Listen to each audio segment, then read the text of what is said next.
रहे हो ना, आकार प्रकार तो उस तरह का बन चुका है, लेकिन यह बसता उठता नहीं है। तो इसका नाम क्या है? हरा शंख। तो हम लोगों को हरा शंख बनना नहीं है, क्योंकि बोलने के लिए जबान दिए है ना। आइए दोनों हाथ खड़े करके गुरुदेव का जय घोष कर ले। बोलिए प्रेम से सद्गुरु महाराज की जय। अखंड मंडलाकारं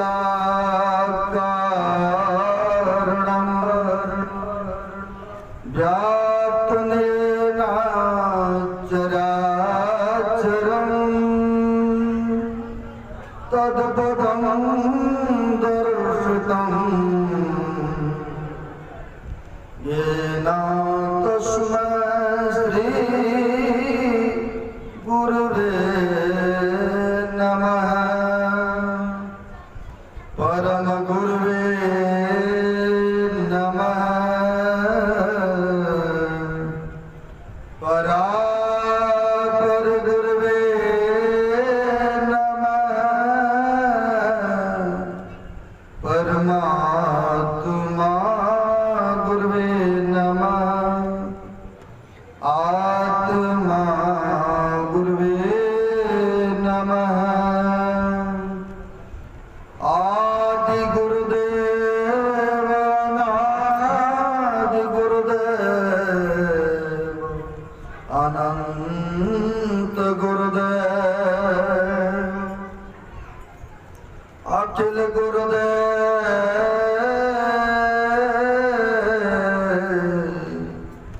शरण गुरुदेव शरण गुरुदेव श्री गुरु महाराज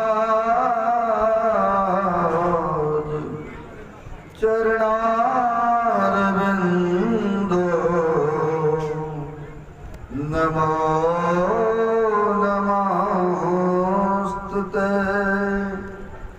श्री गुरु महाराज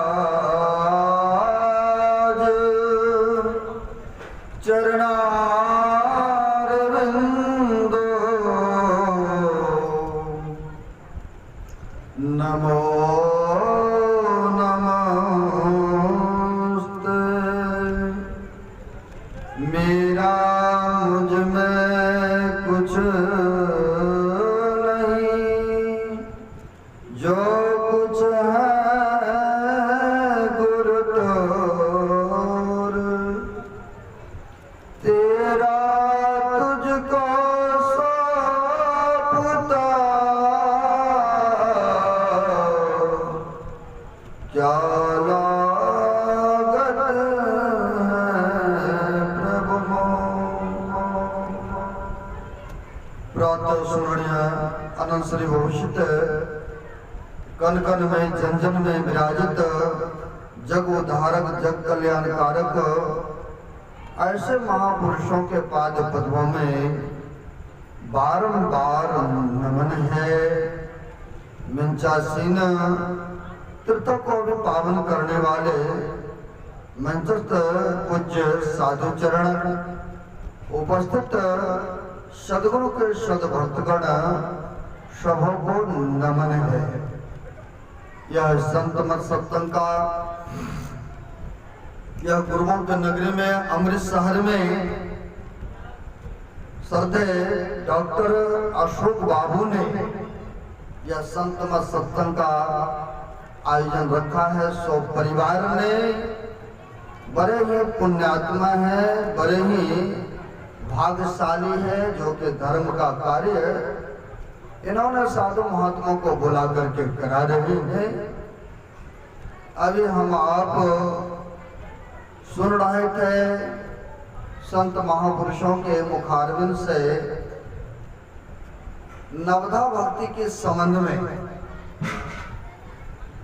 जो संत मत में पाठ होता है भक्तों के लिए वही आधार बनता है, और भक्तगण अपने अपने समझ अनुसार व्याख्यान करते हैं। तो भक्ति के संबंध में पाठ हम लोगों ने सुना है। अगर भक्ति करना प्रारंभ करते हैं, चलते हैं, करते हैं तो लाभ क्या होंगे, और नहीं अगर कर रहे हैं तो हानि क्या हो जाएंगे। तो चलते हैं, इसके लिए संत सम्राट कबीर साहब के पास चलते हैं। तो वह महापुरुष फरमाते हैं, भक्ति निशानी मुक्ति की संत चढ़े सब धाय, और जिन जिन मन आलस किया जन्म जन्म पछताया। भक्ति करने का अधिकारी कौन है जी? तो मनुष्य है ना। मनुष्य के अलावा और जोड़ी में होगा? मुरी डोलना नहीं, बिल्कुल 100% आपका वचन सत्य है। क्योंकि मनुष्य एक ऐसा प्राणी है या भक्ति भजन कर सकते हैं, अन्यथा पशु या बहुत विशाल हाथी का शरीर है, हाथी आकर के भजन सुमरन कदापि नहीं कर सकता है ना। तो कहते हैं मनुष्य ही ऐसा प्राणी है क्योंकि वही एक भक्ति भजन कर सकते हैं। तो कहा मुक्ति निशानी भक्ति की, अगर मुक्ति चाहते हैं, जन्म मरण के दुखों से छुटकारा चाहते, दैहिक दैविक भौतिक त्रैतापों से छुटकारा चाहते हैं, लेकिन चाहते तो सब कोई है कि किसी तरह का कष्ट हमें नहीं होने, चाहे मानसिक टेंशन हो, चाहे शारीरिक रोग व्याधि हो, कोई भी व्यक्ति नहीं चाहते हैं। कोई भी नहीं चाहते कि हमें कष्ट हो, हमें दुख हो। किसी को भी पसंद दुख नहीं है ना। दुख से छुटकारा निवृत्ति के लिए लोग ना जाने यह मंदिर, वो बाबा के पास, वो डॉक्टर के पास। अगर शरीर में किसी तरह के रोग व्याधि लग जाते हैं न, डॉक्टर अभी अगर जवाब देते हैं तो लोग साधु महात्मा के पास जाते हैं कि किसी तरह से आशीर्वाद मिल जाएंगे तो हम इस बीमारी से सदा के लिए छुटकारा पा लेंगे। तो कहा है किसी को दुख पसंद नहीं है। प्रत्येक मानव को सुख चाहिए, आनंद चाहिए, लेकिन कबीर साहब ने कहा सुख कितने दिन के लिए चाहते? 10, 20, 50 साल के लिए का नहीं। मनुष्य ऐसा चतुर है, वह सदा के लिए सुख चाहते हैं। कोई 10, 20, 50 साल के लिए नहीं चाहते, यहाँ भी सुखी रहे। और जब शरीर छोड़े, कोई भी व्यक्ति है एक भी हाथ उठाएंगे कि हमारे शरीर छोड़ने के बाद हमें नरक मिले? कोई भी नहीं हाथ उठाएंगे। अगर कहेंगे स्वर्ग चाहिए भाई, तो कहेंगे हाँ जी स्वर्ग चाहिए। जो लेकिन गुरु भक्त है ना, जो ध्यान भजन करते हैं, वह भी कहेंगे हमें स्वर्ग भी नहीं चाहिए। क्यों? क्योंकि स्वर्ग में तभी तक रहने को मिलता है जब तक कि पुण्य के पूंजी है। यूँ समझिए, आप लोग कहीं टूर में जाते हैं, होटल में रुकते हैं, बढ़िया रूम मिला है, ऐसी रूम, जैसे गर्मी का मौसम है, ऐसी रूम लिए हैं, बढ़िया 5 स्टार होटल में, भोजन बढ़िया चकाचक चल रहा है। कब तक? जब तक मनी राम आपके जेब में है न। जब तक आप उनको डोनेट कर रहे हैं, दे रहे रुपया, तब तक आपको रहने के लिए दे रहा है। और जैसे ये खत्म हुआ, वैसे आप खाली करो जी यहाँ से। अगर नहीं खाली करना चाहोगे तो धक्के मार करके न। कई लोग देखे है ना, किराया के मकान में रहते हैं, अगर समय पर भाड़ा किराया क्वार्टर मालिक को नहीं देते हैं तो सामान सारा सीट देते हैं सड़क पर और धक्के मार करके बाहर कर देते हैं ना। तो उसी तरह से कहते हैं जो साधन भजन करने वाला व्यक्ति है, जो प्यारे हैं, गुरु भक्त हैं, वो तो जानते भाई हमें भी स्वर्ग नहीं चाहिए। क्यों? क्योंकि जब तक पूंजी है ना पुण्य का, तभी तक रहने को मिलेगा। और जैसे खत्म होगा फिर से इसी पृथ्वी लोक में आना पड़ता है। तो कहा क्या चाहिए? तो कहते हैं अपवर्ग। जहाँ सबरी माई गए थे, तजी जोग पावक दे हरिपद लीन भई, उसमें जाकर परमात्मा में लीन हो गए, एक में एक हो गए। जैसे कोई पानी को ले आकर के हीटर पर उबालते हैं ना, अब देखिए उनमें छटपटाहट कितनी जोरों की हो रही। अब वही पानी को अगर जाने के रास्ता गंगा जी में मिल जाए या समुद्र में मिल जाए या ले जा करके डाल दिया उसमें, अब कोई व्यक्ति चाहेंगे कि उसके अलग कर लो वही पानी को, संभव है? बिल्कुल नहीं संभव है। उसी तरह से कहते हैं मोक्ष जो चाहिए ना, सदा के लिए जन्म मरण के दुखों से हुआ छूट गए व्यक्ति, वैसे यहाँ आना नहीं पड़ते हैं ये दुखमय संसार में। तो भक्ति भजन कौन करेंगे, मोक्ष को प्राप्त कौन करेंगे? तो कहेंगे मनुष्य ही करेंगे नहीं, क्योंकि 84 लाख की जोनी है। 84 लाख की जोनी में 4 खानी है, और 4 खानी में सबसे उत्तम यही मनुष्य शरीर है। रामायण को पढ़ते हैं या सुनते हैं, बड़े भाग मानुष तन पावा, है ना? ये नहीं कहा कि हाथी तन पावा, क्यों? तो बड़े भागशाली है मनुष्य शरीर, यही मोक्ष को प्राप्त कर सकते हैं, है ना?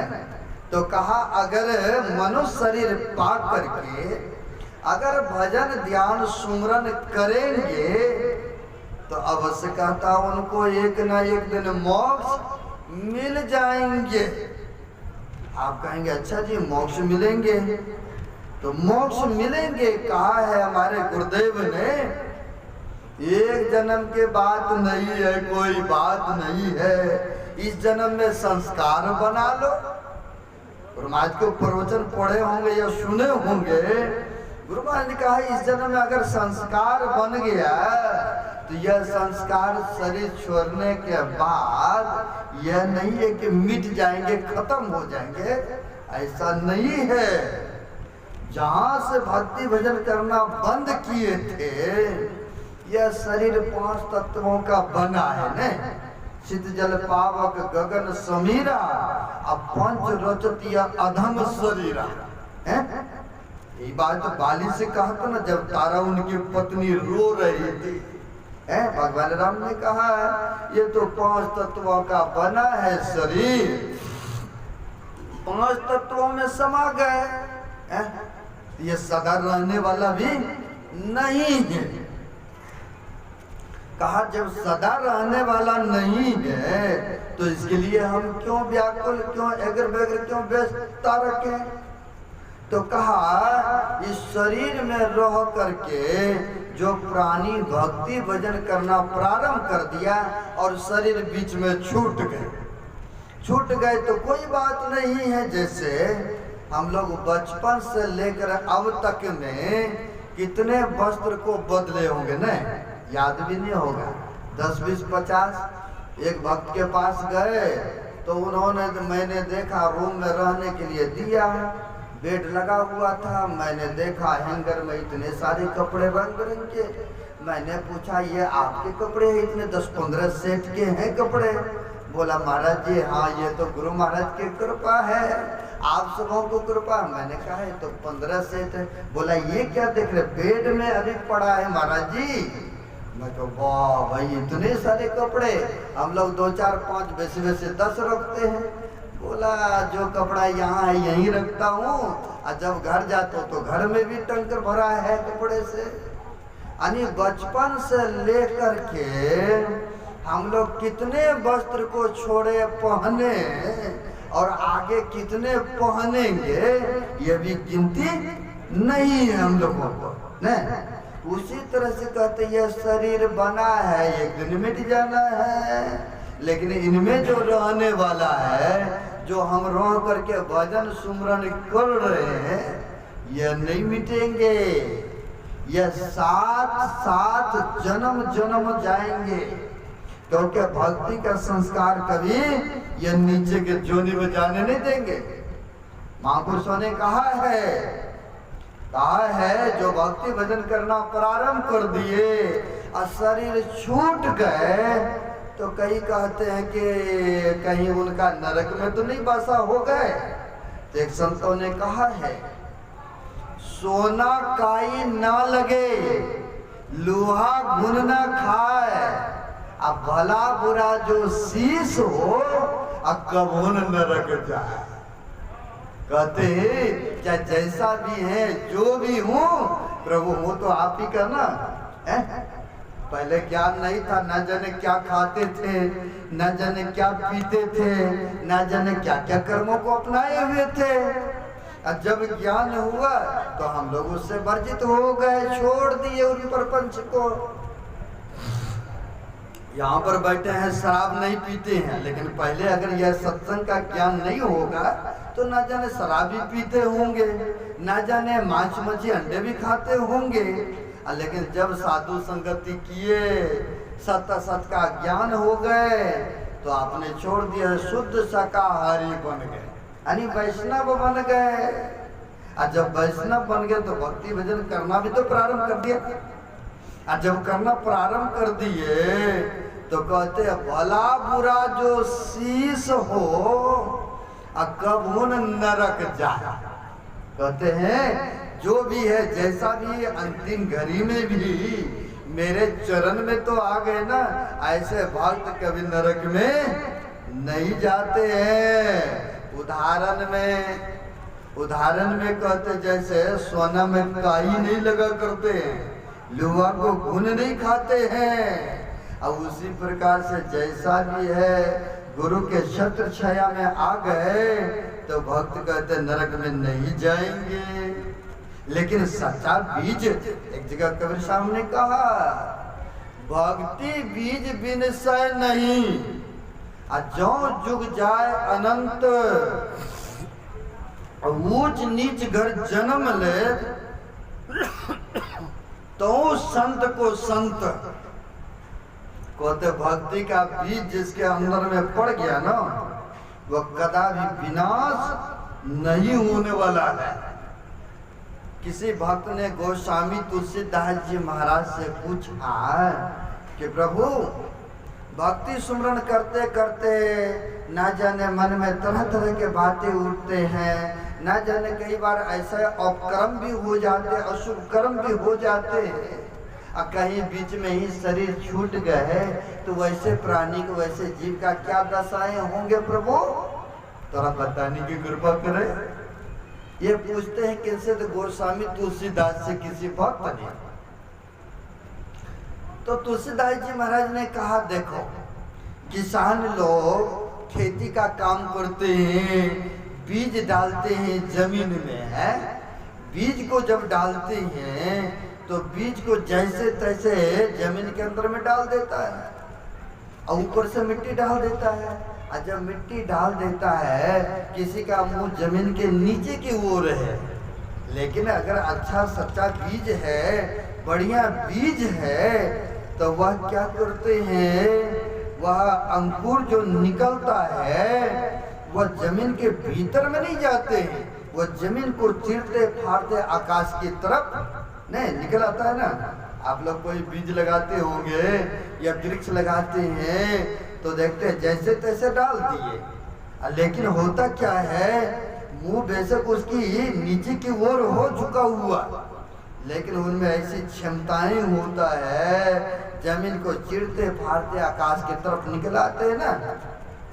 कहते ठीक उसी प्रकार से जिसके अंतःकरण में सच्चा बीज भक्ति का पड़ गया है ना, सच्चा सद्गुरु जीवन में मिल गया है, तो कहते हैं उनका संस्कार उनके अंतःकरण में पड़ गया है, अब वो कदापि नरक में नहीं जाएंगे, अन्य जोनियों को प्राप्त नहीं करेंगे।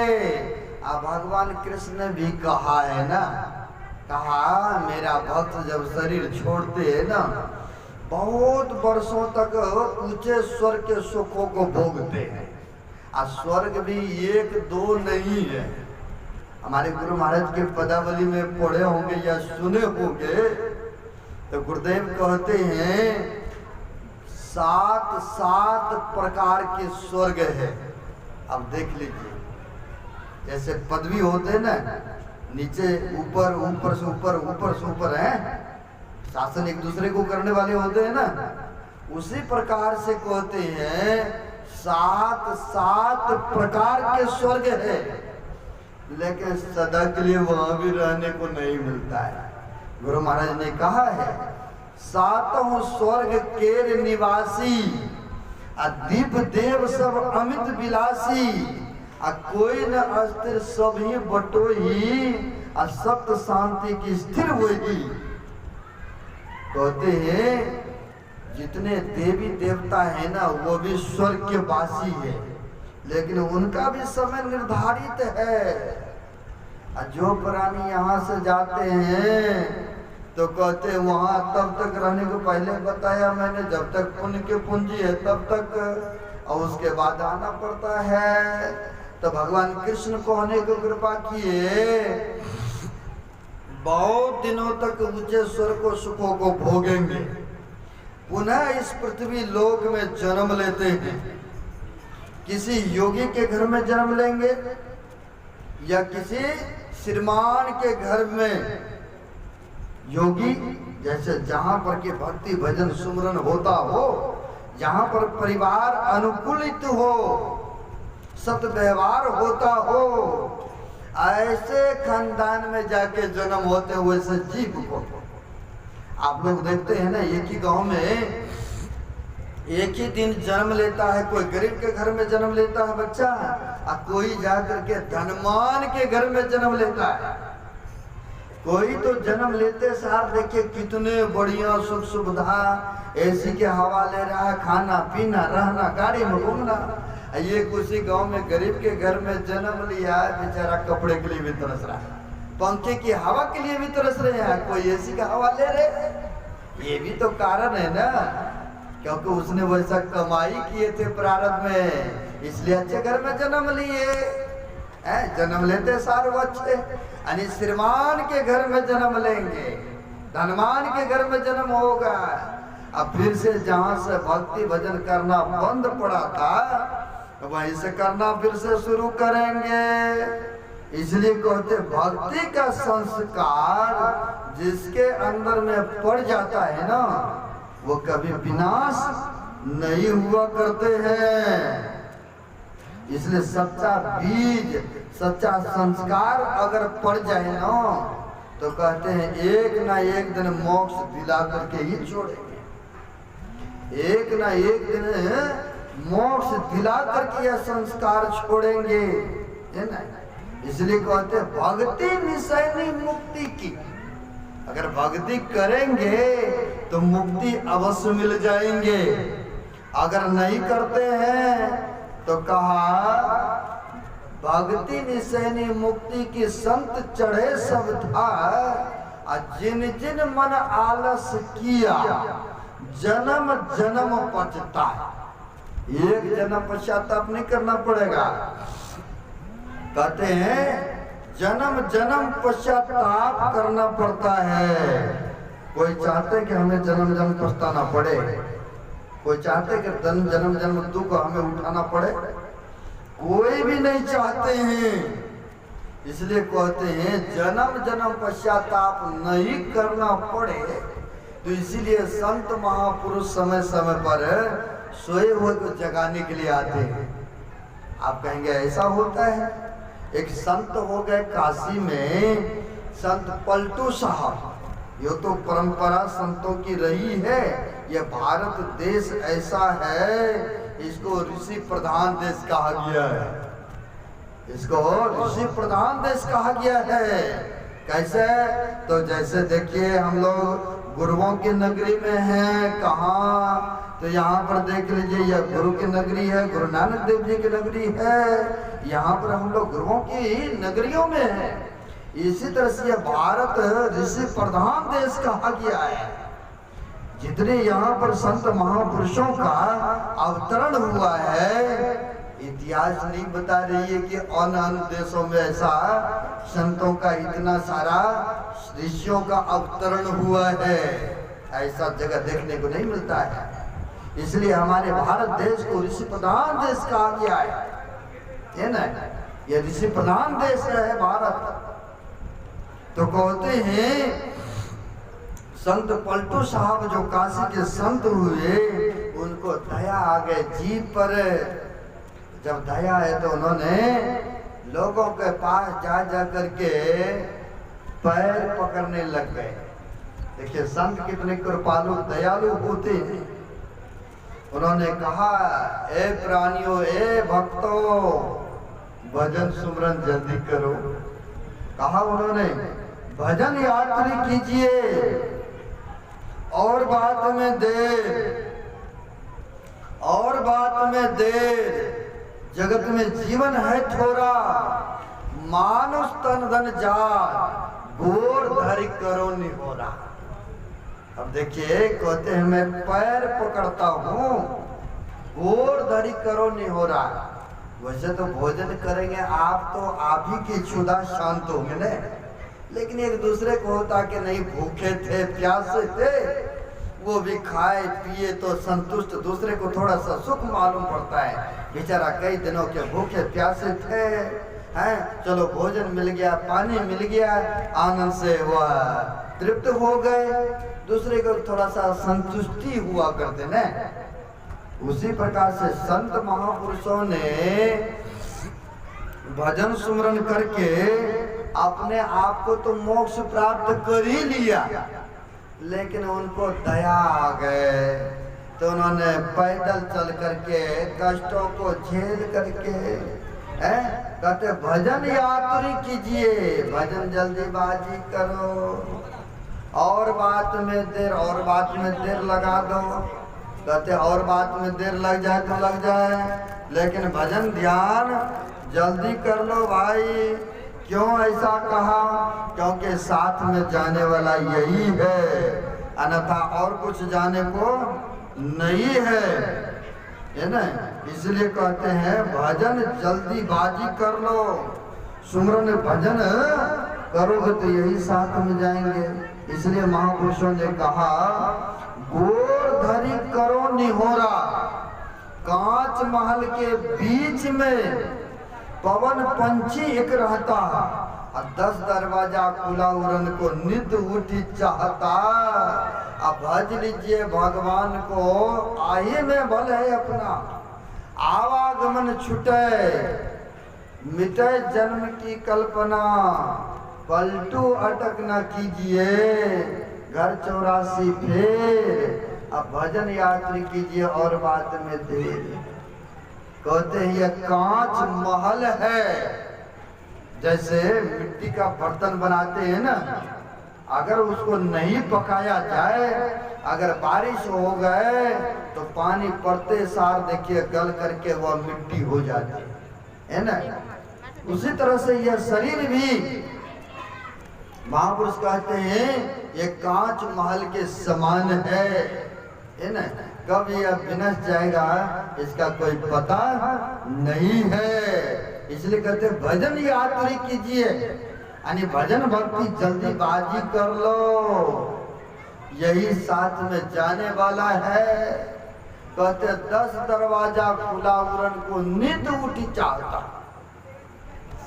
जो ध्यान सत्संग करते हैं, जो सदग्रंथों को पढ़ते हैं, तो उनको तो पता होगा इस शरीर में 10 दरवाजा है, और जो नहीं करते तो उनको तो पता ही नहीं है। कहते होंगे बाबा तो यूं ही बोलते हैं। तो मैं दिखाऊंगा आपको, ये शरीर में 10 दरवाजा है, और इन्हीं 10 में से कोनो एक दरवाजा से ये जीव जो है जब शरीर त्याग करता है तब निकलता है। आपको मैं दिखाता हूं, आप महसूस करेंगे 10 दरवाजा क्या है इस शरीर में। ऊपर से गिनती करते हैं, सबसे ऊपर आंख दिखता है, 2 आंख की दरवाजा है। आखिर कनेक्शन नीचे से है तब ना हम आप देखते हैं।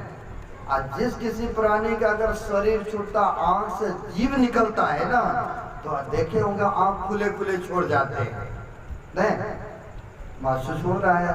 तो 2 आंख की दरवाजा है, 2 कान की दरवाजा है, अगर कान से जीव निकलते तो कान टेढ़े पड़ जाते हैं। तो नाक के दरवाजा है, अगर नाक से निकलते तो नाक टेढ़ा पड़ जाते हैं। कहते एक मुंह का दरवाजा है, अगर मुंह से जीव निकलते हैं ना तो खुले मुंह रह जाते हैं। इतना हो गया, 2 2 4 2 6 1 7 हो गए ना, और 2 नीचे का मल मूत्र विसर्जन करने का, यह 9 दरवाजा है। और हमारे गुरु महाराज ने महर्षि में पदावली में अनुभव ज्ञान लिख के गए। गुरुदेव कहने के कृपा किए हैं, तन नव द्वार हो रामा, अति ही मलिने हो ठामा, त्यागी चलो 10म द्वारी, सुख पाओ रे भाई। कहते हैं जब तक यह 9 दरवाजे में रहोगे, 9 ये अति मलिन है, गंदगी भरा पड़ा है। कान से क्या निकलता तो गंदगी निकलता है ना, आंख से कीचड़ निकलता है ना, नाक से गंदगी, मुंह से लार पुआर, और नीचे से मल मूत्र विसर्जन करने का। कहते हैं यह तो गंदगी अति मलिन है ना।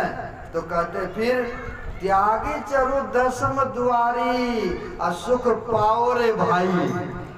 अपने आप तो चर नहीं होगा, जब तक गुरु जीवन में सच्चा नहीं मिलेगा तब तक वह 10म द्वार में प्रवेश नहीं कर सकते हैं। इसके लिए सच्चा सद्गुरु चाहिए। भक्ति भजन तो सब कोई करते हैं, कहते हम भक्ति कर रहे हैं, लेकिन जब तक जीवन में सच्चा सद्गुरु नहीं आया।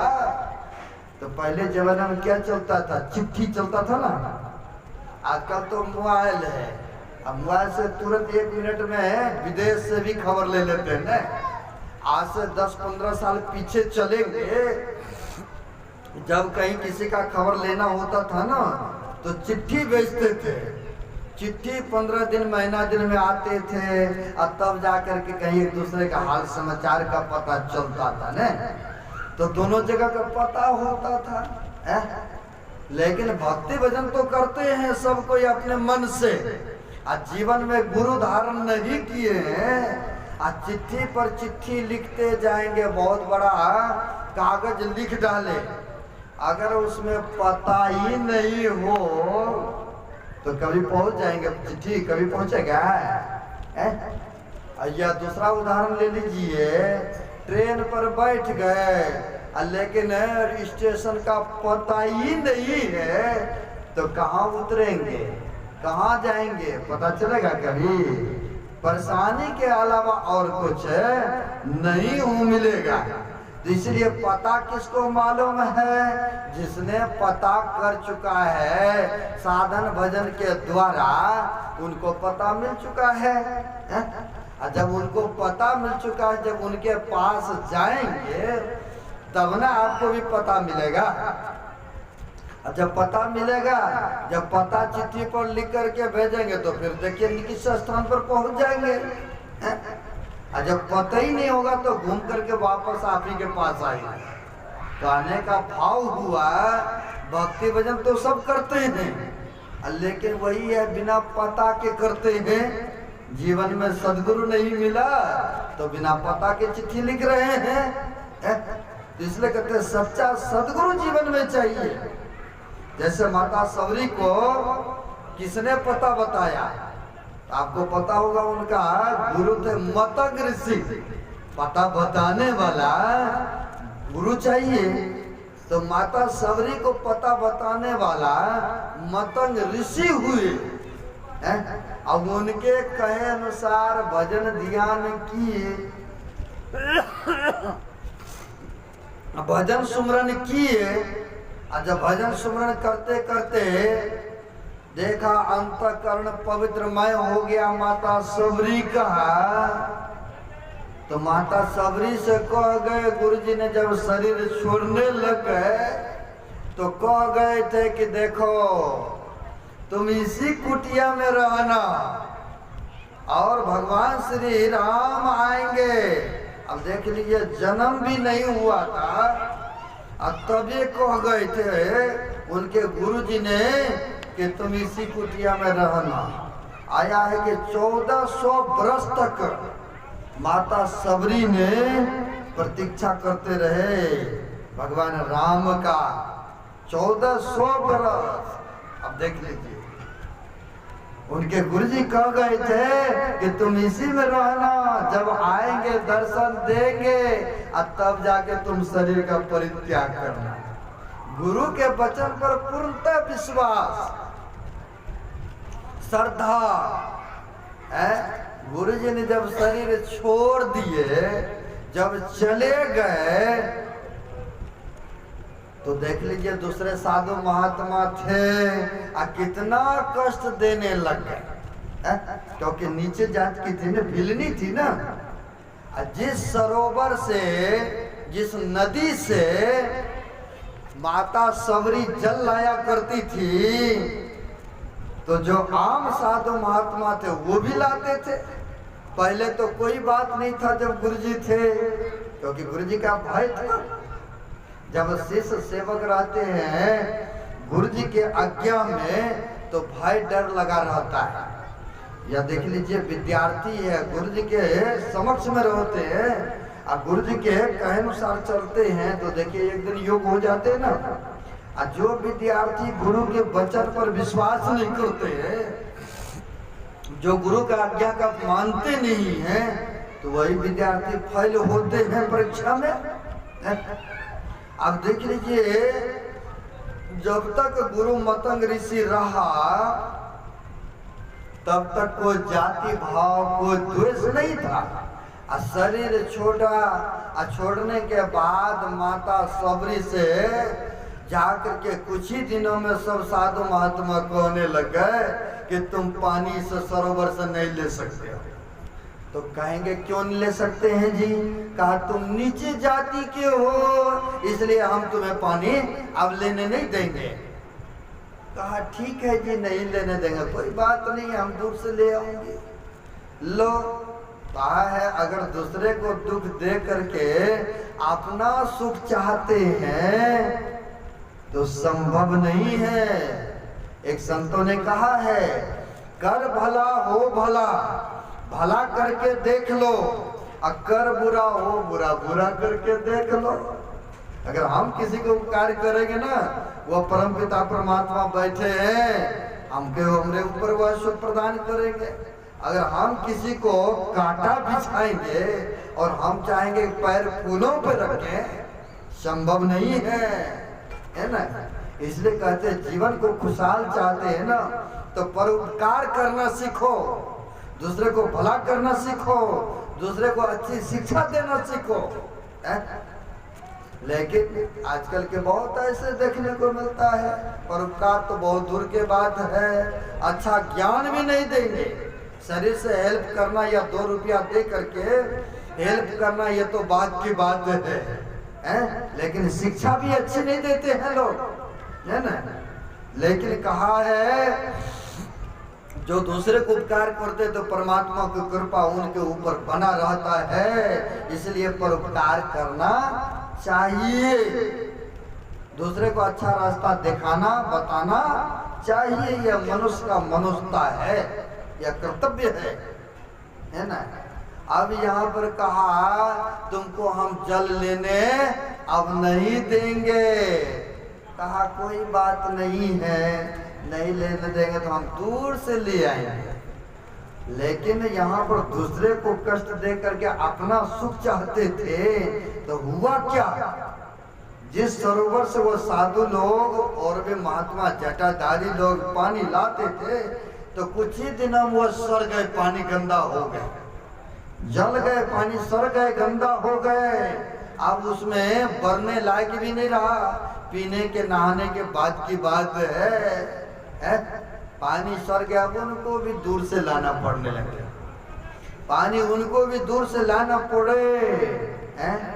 हम लोग तो यहाँ पर पानी के महत्व नहीं समझते हैं।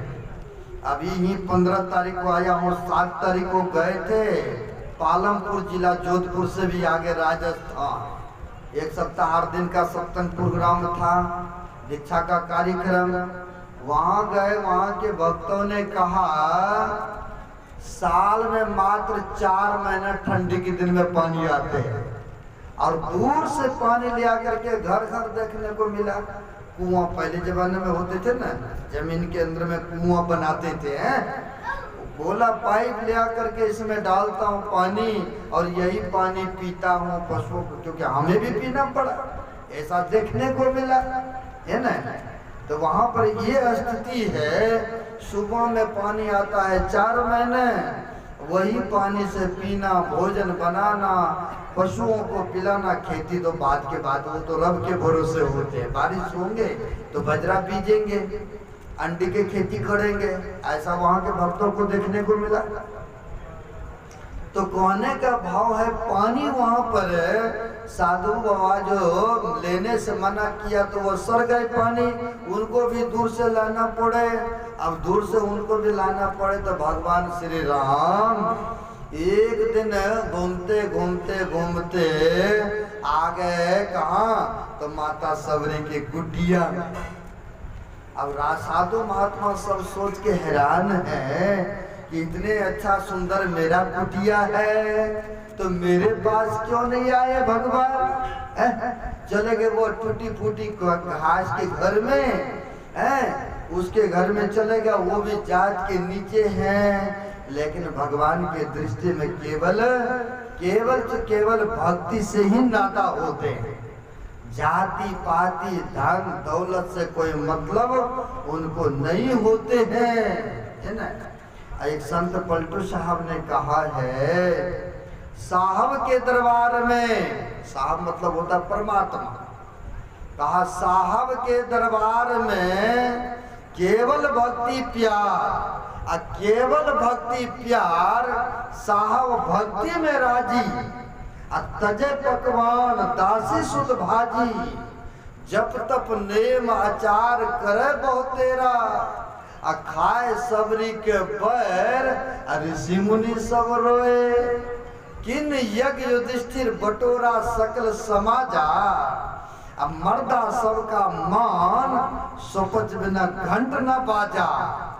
किन यज्ञ युधिष्ठिर बटोरा सकल समाजा, मर्दा सबका मान, सोपच बिना घंट न बाजा। अब पलटू ऊंची जात का, मत कर कोई अहंकार, साहब के दरबार में केवल भक्ति प्यार, है ना। अब वहां पर संत महापुरुष कहते हैं कि सोपज भगत, आप लोग सोपज मतलब जानते ही हैं, बहुत बड़ा यज्ञ किए, लेकिन सबको निमंत्रण दिए, सोपज भगत को निमंत्रण नहीं दिए। क्यों नहीं दिए? इसलिए वह नीच वर्ण जाति के थे, नहीं दिए। लेकिन उनके बिगर युधिष्ठिर जी का यज्ञ पूर्ण नहीं हुआ, घड़ी घंट नहीं बजा, अब उनको आदर से लाना पड़ा। उसी तरह से कहते हैं, जब तप नेम आचार करे बहुत तेरा, खाए सबरी के बैर, ऋषि मुनि सब रोए। सब ऋषि मुनि आश्चर्य में है, भगवान को मेरे कुटिया में आना चाहिए, तो चले गए उसके कुटिया में। खैर गए तो जब भगवान ही चले गए हैं, तो हमारा भी कर्तव्य होता कि हम जाएं वहां। हम भी गए थे सत्संग करने राजस्थान, जिनके पास गए वो भी उच्च वर्ण के थे। अभी भी जाति भाव बहुत चलता है उधर, लेकिन आया ब्राह्मण भी आया, क्षत्रिय भी आया, कहा इनके जब गुरु जी है तो हम लोगों का भी कर्तव्य होता है जाए। वो लोग भी आया, प्रणाम पाती, वार्तालाप हुआ। अब वैसे ही यहाँ पर भगवान राम आ गए हैं माता सबरी के कुटिया में, तो सब ऋषि महात्मा जंगल से एकत्र हो गए। जब उनके कुटिया में एकत्र हो गए, अंतर्यामी भगवान वो कहते हैं, कहिए भक्तगण कोई तरह की कष्ट तो नहीं है आपको? कहा हाँ प्रभु, सब तो कुशल पूर्वक ठीक है, लेकिन एक ही कमी है, बहुत दूरों से जल लाना पड़ता है। अगर आपका यह चरण पड़ जाए ना उस सरोवर में, तो पवित्रमय हो जाएंगे, हमारा कष्ट हमारा दुख सब दूर हो जाएंगे। आप कृपा करें, चरण रख दें उस सरोवर में प्रभु। ऐसा कहा ठीक है, तुम्हारी ऐसी श्रद्धा है, ऐसे विश्वास है हमारे प्रति, तो चलो चलते हैं। जब गए तो चरण प्रभु श्री राम ने उस सरोवर में रखा, लेकिन पवित्रमय जल नहीं हुआ। तो सभी ऋषि मुनि कहने लगे, भगवान आपके ये चरण लगने से पत्थर भी दिव्य शरीर को प्राप्त कर लिए। गौतम ऋषि के पत्नी अहल्या श्राप के कारण बन गए थे ना पत्थर। कहा प्रभु आपके चरण लगने से वो भी दिव्य शरीर को प्राप्त कर लिए, लेकिन आपका चरण सरोवर में पड़ा तो ये पवित्र में नहीं हुआ, ऐसा क्यों? तो कहा देखो, जिस भक्तों को तुमने अपमान किए हो, जब तक उनका चरण सरोवर में नहीं पड़ेगा ना, तब तक ये पवित्र में जल नहीं हो सकता है। जाओ उनको आदर से ले आओ। अब भगवान के ये आदेश है तो मानना तो पड़ेगा ना। गए सब बुला करके लाने, आदर से ले आए। ले आकर के भगवान श्री राम बोलते हैं अपना चरण इस सरोवर में रख दो। कहा प्रभु जैसी आपकी इच्छा, जैसे वो सरोवर में रखे वैसे वह पवित्रमय जल हो गए, पवित्रमय हो गए। लेकिन करने का तो भगवान भी कर सकते थे, लेकिन कहा है भगवान ने भक्त का मान रखा है। कहा है प्रेम पाले के परकर प्रभु को नियम को बदलता देखा, अपना मान टले टल जाए पर भक्त का मान टलते नहीं देखा।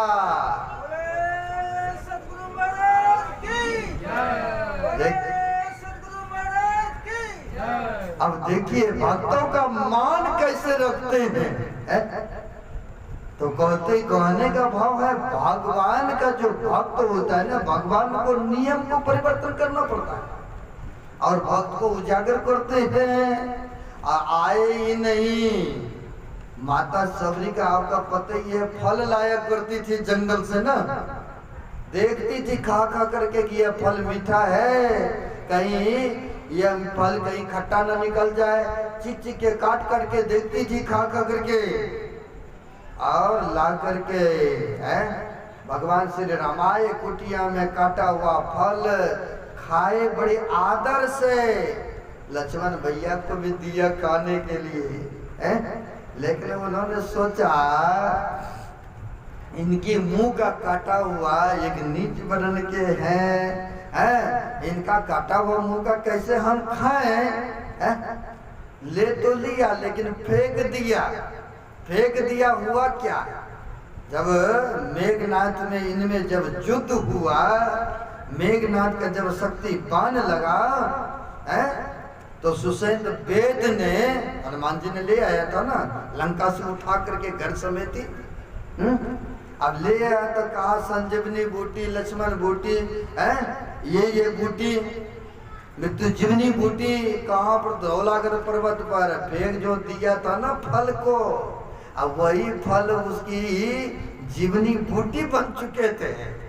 अब कौन लाएंगे भाई? रात बीच क्या बात है, हनुमान जी लाएंगे। पता नहीं चल रहा था, पूरे पहाड़ को ही उठा के ले आए ना। कहने का भाव उनको भी ग्रहण करना पड़ा, खाना पड़ा, प्रेम का प्रसाद था। अब कहने का सारांश है कि देखिए भगवान जो होते हैं भक्त के, वह प्रेम के भूखे होते हैं, है ना, वह तो भाव के भूखे होते हैं।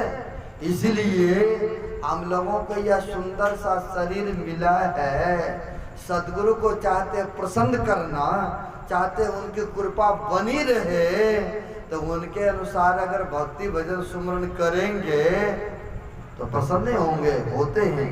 माँ बाप के बेटे 5 होते हैं, जो बेटा ज्यादा प्रिय जो अनुकूल माँ बाप के चलते हैं ना, चाबी उन्हीं को पकड़ाते हैं। बेटा तो सब है, लेकिन जो देखते हैं शराब नहीं पी रहा है, जुआ नहीं खेल रहा है, मांस मच्छी नहीं कर खा पी रहा है, इधर उधर गलत पैसे नहीं खर्चा कर रहा है, तो माँ बाप देखते नहीं यही लायक है मेरा पुत्र, इसी को अलमारी की चाबी तिजोरी की चाबी पकड़ाते हैं। ठीक उसी तरह से अगर हम लोग भी सदगुरु के अनुसार भजन सुमरन अगर करेंगे तो सदगुरु की कृपा नहीं होंगे। कृपा तो उनकी बरस रही है, बारिश सब जगह होती है ना, लेकिन पानी कहाँ टिकते हैं, जहाँ गड्ढा होते ना। वैसे ही कहते पात्र तो बनिए, अब पात्र जब बनेंगे तो देखिए कृपा ही कृपा है, जहां तक हो सके परोपकार करना चाहिए, है ना। इसलिए कहते हैं यह मनुष्य का शरीर मिला है तो भक्ति भजन करने के लिए अहंकार भाव को छोड़ करके 9 प्रकार की भक्ति सुने हैं ना, 2 प्रकार को तो सुन लिए हैं, मैं शॉर्टकट में बता रहा हूँ। कहते हैं तीसर भक्ति अमान, चौथी भक्ति मम गुण गरे कपट तज गान। कहते हैं गुरु की अगर भक्ति करना है ना तो अमान रह करके, मान नहीं चाहिए। कहते हैं मान रहित हो करके, या नहीं गुरु के कुटिया में गए आश्रम में, गुरु जी तो हमें भोजन ही नहीं पूछा, बढ़िया रूम में ही रहने के लिए नहीं दिए। भाई गुरु से ही आदर चाहने लगे तो ऐसे भक्तों के लिए कहा है अहंग अग्नि हृदय जरे, गुरु से चाहे मान, तिनको जब न्योता दिया हो हमरे मेहमान। जो साधु महात्मा से चाहते आदर तो गुरु जी से आदर चाहते हैं तो कहते वह व्यक्ति जम का मेहमान होते हैं। कहते मान रहित हो करके सेवा करो। हमारे गुरु महाराज के एक सेवक थे, पुराने जमाने में ना क्या चलते थे, शकरकंद चलता था ना खेतों में, हैं? देखा उस भक्तों ने कि लोग सब तो भंडारा कर रहा है, अगर हमारे पैसे पास में भी रुपया पैसा होता, जैसे यहाँ पर देख रहे ना अशोक बाबू ने भंडारा सत्संग पंडाल लगा के सबके सेवा के लिए हाजिर है, तो भक्तों के मन में हुआ अगर गुरु महाराज की कृपा होते हमारे ऊपर तो हम भी भंडारा सत्संग कराते, लेकिन था नहीं, बेचारा गरीब था।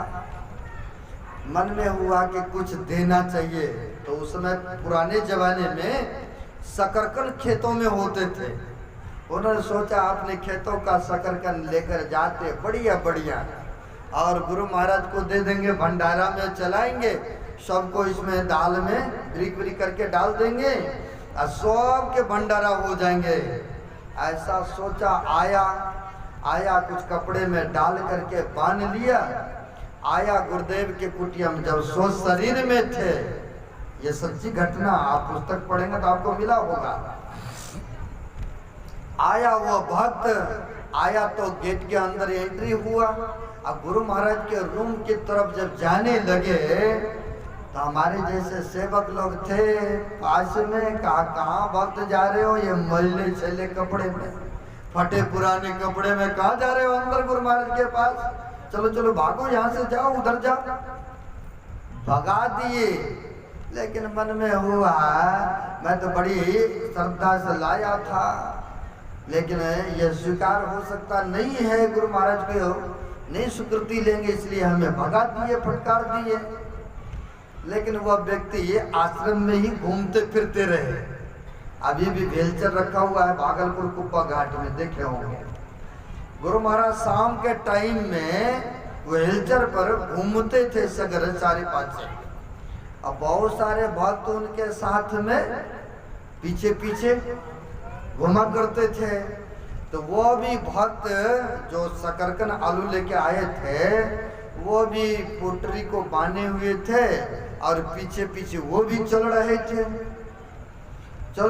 सब जगह घूम कर के आए, एक जगह अच्छा स्थान देखा तो वहाँ रहने के बाद कहते हैं आज हमारा इच्छा हो रही है भाई शकरकंद खाने का, शकरकंद खिलाओगे कोई भक्त। अब ऐसा अंतर्यामी गुरु महाराज जानी जान, तो वह भक्त पीछे में थे, सबको आदमी को हटाते हुए आगे, गुरुदेव ये मैंने लेके आया हूँ, ये स्वीकार करें, ये लेके आया हूँ स्वीकार करें। अब गुरु महाराज के सामने में उस भक्तों ने वह बिछा दिया, ये ले गुरुदेव। गुरु महाराज की ऐसी कृपा हुआ उनके भक्तों के ऊपर, कहा अपने सेवकों से इनमें से बढ़िया बढ़िया ले लो और लेकर धो करके इसको दाल में डाल दो।